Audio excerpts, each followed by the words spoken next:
வணக்கம் and welcome to 1008 soil project. குலிம் மேரா எஸ்சி ஸ்ரீ மகாமாரியம்மன் ஆலயத்துக்காக 1008 கோவிலேருந்து ஒரு பிடி மண்ணை திரட்டிக்கிட்டு இருக்கோம். இன்னைக்கு ரொம்ப காலமாக கேட்டுக்கிட்டு இருந்த எதிர்பார்த்த ஒரு எல்லையிலேருந்து ஒரு பிடி மண் எடுக்க வந்திருக்கேன். அஃபிஷியலி பஹாங் எக்ஸ்பெடிஷன் தொடங்குது. ஏறத்தாழ 10 நாள் பஹாங்கில் மண் எடுக்கணும்னு சொல்லிட்டு பிளான் பண்ணியிருந்தேன். பஹாங் ஒரு சின்ன மாநிலம் கிடையாது, ரொம்ப பெரிய ஏரியாவில் நிறைய இந்தியர்கள் வாழ்ந்துக்கிட்டு இருக்க இந்த எல்லேருந்து ஒரு பிடி மண் இருக்கிறதுக்காக புறப்பட்டு போகும்போது ஒரு வாகனத்தோட விபத்தையும் நான் பார்த்துருந்தேன். இருந்த போதும் இந்த எல்லையிலேருந்து ஒரு பிடி மண்ணை கேட்டுட்டு வரும்போது எனக்கு நிறையா பேர் காண்டாக்ட் பண்ணியிருந்தாங்க. அதில் கென்யா குணா ஐயா அவர்கள் மூலியமாக இந்த கேமரன் ஐலண்ட்லேருந்து தொடங்கப்பட்ட இந்த ஒரு யாத்திராவில் எனக்கு கிடைச்ச முதல் கோயில் மண் எல்லையில் இருக்கிற, அதாவது நீங்கள் கேமரன் ஐலண்ட் போகும்போது அந்த த்ரோவங் மாரி இருக்கும், அதுக்கு முன்னாடி ஒரு ஐயா கோயில் இருக்கு. இந்த கோவிலோட பெயர் ப்ளூ வேலி ஸ்ரீ மதுரை வீரன் ஆலயம். ஜாலன் கேமரன் ஹைலண்ட் பஹாங்கில் இருக்கிற இந்த ஒரு ஆலயம் 880வது ஆலயமாக நான் ஒரு படி மண் எடுக்க வந்திருக்கேன். என்னை பொறுத்த வரைக்கும் ஒட்டுமொத்த பஹாங்கே இவர் தான் எல்லா சாமியாக நிற்கிறாரு. இவர் தான் முதல்ல நம்ம தரிசனம் பண்ணிட்டு தான் இந்த பஹாங்குள்ளே என்ட்ரி பண்ண முடியும். கேமரன் ஐலண்டில் எவ்வளோ ஆலயம் இருக்குன்னு தெரியல, ஆனால் இவர்கிட்ட ஒரு அனுமதி கேட்டு, ஐயா இங்கே இருக்கிற எல்லையிலேருந்து எல்லாம் பிடி மண் எடுக்கிறதுக்கு நீதாப்பா உறுதுணையாக வரணும், இந்த எல்லை ரொம்ப விசேஷமாக இருக்குன்னு சொல்லிட்டு இந்த எல்லையில் இருக்கிற இந்த மதுரை வீரன் சாமியை நான் மண் எடுக்கிறதுக்கு முன்னாடியும் ஒரு 4-5 பேர் நின்று சாமி கும்பிட்டுட்டு போகிறத பார்க்க முடிச்சு. தொழிலுக்கு வர்றவங்க, இல்லாட்டி வெளியே மாநிலத்துக்கு போகிறவங்க, வெளியே ஊருக்கு போகிறவங்க ஐயா கிட்ட நின்று அனுமதி எடுத்த பிறகு அவர்கிட்ட தகவலை தெரிவிச்சுக்கிட்டு பிறகு தான் இந்த ஊரை விட்டுட்டு வெளியே வராங்க. இது வழக்கமாக செய்கிறதுன்னு நினைக்கிறேன். எல்லாரும் வர்றவங்க எல்லாரும் நின்றுட்டு போயிடுறாங்க. சில சமயம் பெரிய லோரியாக இருந்துச்சா பின்னாடி காடி பேக்காக இருந்துச்சா ஹார்ன் அடிச்சுட்டு போகிறாங்க. ஸோ இந்த கோயில்காரங்கிட்ட அனுமதி கேட்ட பிறகு எனக்கு ஒரு பிடி மண்ணு கொடுத்ததுக்கு நன்றிகளை தெரிவிச்சுக்கிறேன். அடுத்து இந்த கேமரன் ஹைலண்ட் ரொம்ப விசேஷமான ஒரு இடம் தான். பலரும் வெக்கேஷனுக்காக வருவாங்க, அல்லது ஹனிமூனுக்காக வருவாங்க, இல்லைன்னா இந்த டீ குடிக்கிறதுக்காக வருவாங்க. பட் இந்த எல்லைக்கு வரவங்க இங்கே எத்தனை ஆலயம் இருக்குன்னு தெரியுமா தெரியாதான்னு தெரியாது. பட் இந்த எல்லையில் இருக்கிற நிறைய ஆலயத்தை பார்க்கறது வாய்ப்பு கிடைச்சு. ஏன்னா என்னோட குறிக்கோளே ஒரு விஷயந்தான், மண் எடுக்கணும்னு. அப்போது இந்த எல்லையில் இருக்கிற தாய் கோயிலுக்கு போகிறதுக்கு வாய்ப்பு கிடச்சி. இந்த தாய் கோயில் நான் வரும்போது திருக்காப்பு போட்டாங்க, ஆனால் கோயில் ரொம்ப அழகாக இருந்துச்சு.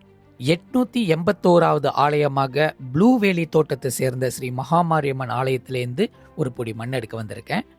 கேமரன் ஐலண்டுக்கு என்ட்ரி பண்ணுறதுக்கு முன்னாடி இந்த ஆலயத்தை நம்ம பார்த்துட்டு போயிடலாம். தமிழ் பள்ளிக்கு பக்கத்துலேயே தான் இருக்குது. அது மட்டும் இல்லை, பூமிதி திருவிழா நல்லா குளுமையான இடத்துல நடக்குது சொன்னோமா, அது இந்த எல்லையில் தான். தலைமை குருக்களே ஒரு பொடி மண் எடுக்கிறதுக்கு அனுமதி கொடுத்துருந்தாரு.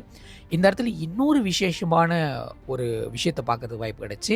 இரட்டை பிள்ளையார், அதாவது 2 பிள்ளையார் முன்னுக்கும் பின்னாடி இருக்கிறது, இதுதான் முதல் முறையாக பார்க்குறேன். பார்க்கவே ரொம்ப அழகாக இருந்துச்சு, ரொம்ப விசேஷமாக இருந்துச்சு. இந்த ஆலயத்துக்கு அடிவாசலில் பார்த்தோமா ஒரு ஐயா கோயில் இருக்குது. இந்த ஐயா இந்த எல்லைக்கு பெரிய காவல் தெய்வமாக தான் இருக்கார். அதே நேரத்தில் ஒரு பெரிய சைஸில் ஒரு கருப்பு குதிரை ஒரு வாகனமாக வச்சுருக்காங்க. இந்த எல்லையில் இருக்கிற விசேஷங்கள் என்னென்னா, இங்கே தோட்டப்புற மக்கள் வேலை செய்கிறவங்க, இந்த டீ தோட்டம், அதுக்கப்புறம் மற்ற தோட்டத்தில் வேலை செய்கிறவங்க இந்த ஆலயத்தை அழகாக வச்சு பராமரிச்சுட்டு இருக்காங்க. அதுக்கப்புறம் இந்த எல்லையிலேருந்து கேமரன் ஹைலண்ட்குள்ளே என்ட்ரி பண்ணியிருந்தேன். எப்போதும் போல் ஜேமாக இருக்கும், நல்லா கோல்டாக இருக்கும், நிறைய விஷயத்தை பார்க்குறதுக்கு வாய்ப்பு கிடச்சி. ஏன்னா கடைசியாக நான் கேமரன் ஹைலண்ட் வந்தது 4 வருஷத்துக்கு முன்னாடி. இந்த இடத்துல ஒரு பெரிய முன்னீஸ்வரர் ஆலயம் இருக்குது. அதுவும் மலைமேட்டில், ஒரு சின்ன மலைமேட்டில் ஏறி போனோம், படி ஏறி தான் போனோம். ஆலயத்தோட பெயர் ஸ்ரீ முன்னீஸ்வரர் ஆலயம்.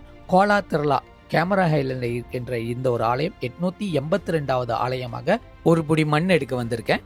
இந்த எல்லையில் இருக்கிற சாமி பாருங்களேன், அவ்வளோ அழகாக கம்பீரமாக அப்படியே வைராகியத்தோடு இருக்கிற சாமியை பார்க்குறதுக்கு வாய்ப்பு கிடச்சி. இந்த எல்லையிலேருந்து, அதாவது அவரோட கோவிலேருந்து பார்த்தோமா ஒரு அளவுக்கு நம்ம கேமரன் ஐலண்டோட டீ தோட்டத்தையும் பார்க்க முடியுது, அந்த இருக்கிற விவசாய தோட்டத்தையும் பார்க்க முடியுது.